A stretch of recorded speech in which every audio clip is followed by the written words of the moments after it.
जे दिनैहाय जोङो 12 नं चिरांदुवार ब्लक कमिटि इउपिपिएलआ जोंनि दानि बिटिआरनि जा इयुथ एन्ड स्पर्ट्स डिपार्टमेन्टनि जा इएम सार दावबायसा बर' बिथाङा जोंनि नैबे समस्तिनि थाखाय गासै 10टा रेजिस्टार जानाय क्लाब बिथांमोननो मोनसे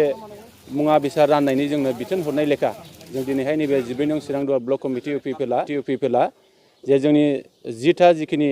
रेजिस्टार जानाय क्लाब बिथांमोननो जोङो मुवा बेसाद राननाय हाबाफारि जों लादों। जोङो बिनि गेजेरजों मोनसे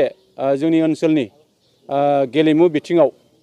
जे जोङो मोनसे मेसेज होनो लुबैदों जे आथिखालनि बिटिआर सरकारा गोबां गेलेनाय बिथिङाव फोजौनांगौनि थाखाय दिनै बिथांखि लादों। बे बिथांखिफोरखौ मावफुंनांगौनि थाखाय जोङो दिनै इउपिपिएल दोलोनि जानानै जोङो अहरह जों नाजागासिनो दङ। जों आसा खालामनो हायो जोंनि बे ओनसोलावबो गेलेनाय बिथिंखौ जों निश्चय मोजांनिफ्राय मोजांसिन जों खालामनो हागोन आरो बे जोंनि ओनसोलनिफ्राय जोङो दिनै डिस्ट्रिक्ट लेभेलाव आरो स्टेट लेभेलाव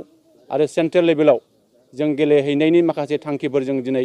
मिजिं खालामदों। जों आसा खालामनो हायो जाहाथे गोदान जोलै गेलेगिरि बिथांमोनहा जोंनि बे ओनसोलनिफ्राय साफा साफा मोजां गेलेगिरि जोङो जाहैनो हागोन आरो बिथांमोन गेलेनांगौनि थाखाय दिनैहाय जोङो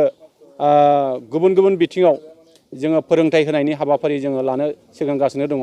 आरो बे फोरोंथाइ होनायनि गेजेरजोंनो जों आसा खालामनो हायो जोंनि बे ओनसोलाव दिनै नङा गाबोन गोजौ लेभेलाव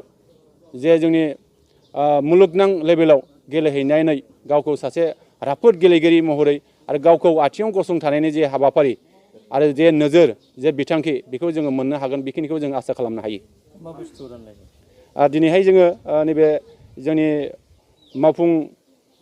सोद्रोमा बिथाङा हरनाय लेखानो जोङो मोनसे क्लाबनो बल थोबनै आरो जार्सि मोनसे आरो नेट मोनसे जों बेखौ राननो हादों। जों आसा खालामनो हाबावो जे फैगौ समावहाय आरो गुबुन गुबुन क्लाबफोरनो बेबायदि राननायनि जे हाबाफारि बे सोलिलांबाय थागोन।